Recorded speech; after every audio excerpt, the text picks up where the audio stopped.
Film here, and yes, I'm qualified to have that name. Before we begin, you should know that this review will contain no spoilers. And if you're new to the channel, please subscribe for reviews, trailer reactions, and more. And so, without further ado, let us begin reviewing Godzilla and Kong, The New Empire.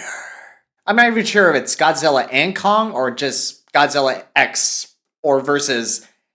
We'll figure it out later.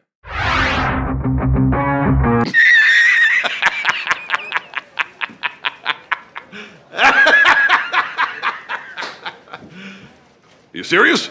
Alright, let's talk about our human characters. They were just there. Now, don't get me wrong, some of these characters were memorable, and some were pretty likable. But let's be honest here, they're just there to give us more and more expositions. And not only expositions, but they have to clearly state the obvious loud and clearly. Like we're not smart enough to figure out what's going on, or what's gonna happen next. It went kind of something like this.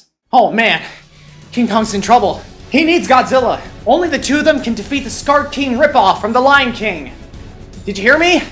Only Godzilla and Kong can defeat the Scar King. Did you hear me? Only Kong and Godzilla. Shut up!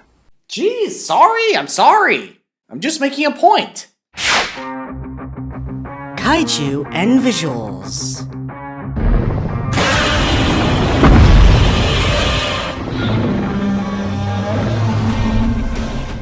Alright now, let's talk about the real stars of this movie. Starting with Kong. He was epic. His hair was all gray and beautiful looking, and you would honestly find yourself sympathizing with this kaiju, especially when you consider the fact that he's all alone. That is, until he comes across Mini Kong. And he was adorable, man. Dangerous, but adorable. And now let's talk about Godzilla. And he was barely in this movie, apparently. What? His screen time in this movie seems a bit less than what we were expecting. And when you do get to see Godzilla on screen, you just mostly see him moving around, and then bam, fighting in the climax. What? And let's not forget Scar King. And he was pretty much a letdown. Damn it! Jeez, we went from King Ghidorah to Mechagodzilla and now this? Dude, he's way skinnier and way shorter than Kong. I mean, sure, he's got a cool weapon and some cool moves here and there. Well, let's be real here, if Kong and Godzilla were in the same room with him, he would have been dead in less than a millisecond. But to be fair though, if it weren't for Scar King to exist in this movie, then we wouldn't have this massive frosty kaiju, Shimu, who is a pretty nice addition to the kaiju universe. But I didn't like how they introduced him as nothing but a pet. A pet? I mean, hey, if the roles were switched, I would have been fine with this. But in here, Scar King is the master? Are you kidding me? Also, before we move on, I'd just like to point out that the CGI designs of these monsters look pretty great. And you also gotta give them props for some of the visuals in Hollow Earth. Although, I have to admit, there are some scenes where the CGI looks like from a cutscene from a PlayStation game or something. Now, I don't mean to insult their creative work or anything, it's just that there are some moments where the CGI can look pretty on the nose. No, not that kind of nose, no, that's not what I meant, oh. Action and story.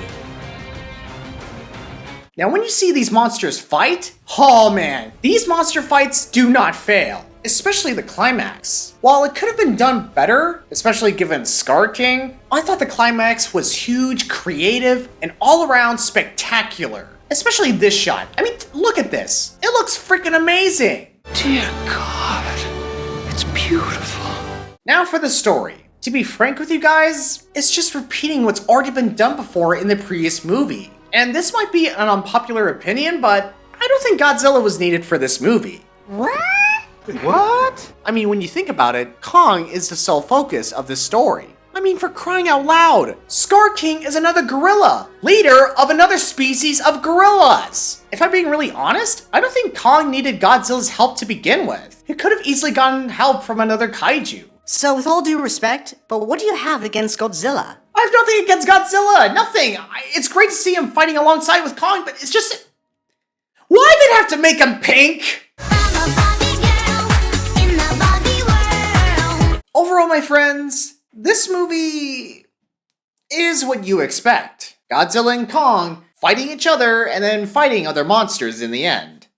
Now, I'm not gonna act like this is better than Godzilla Minus One. I mean, let's be honest here. When you compare both of these movies together, Minus One is gonna take the first prize all the way. Now, I'm not saying this is the worst kaiju monster movie I've seen. I mean, you gotta give them props. The kaiju action scenes were awesome. It was great to see Kong and Godzilla working together again. Some of the CGI and visuals do look great. And I liked how the filmmakers expanded the lore and the world of kaijus even further. But like any films, this one's got some problems. The human characters were standard, some of the aspects of the CGI look pretty dull, and when you get down to it, the story is really just a repeat of the previous story in Godzilla vs. Kong. But to its credit, the film was entertaining, and I had a fun time watching it. Like I said before, this movie is what you get. A fun, entertaining, extravagant kaiju film featuring your two favorite titans. With all that said, I give Godzilla and Kong: The New Empire an 8 out of 10. Well guys, that's the end of my review. I hope you enjoyed it. If you did, please leave a like, and please follow me on Instagram for updates on my channel, and you are more than welcome to follow me on TikTok at DocRonces for fun videos and more. And as always, I will see you guys at our next appointment.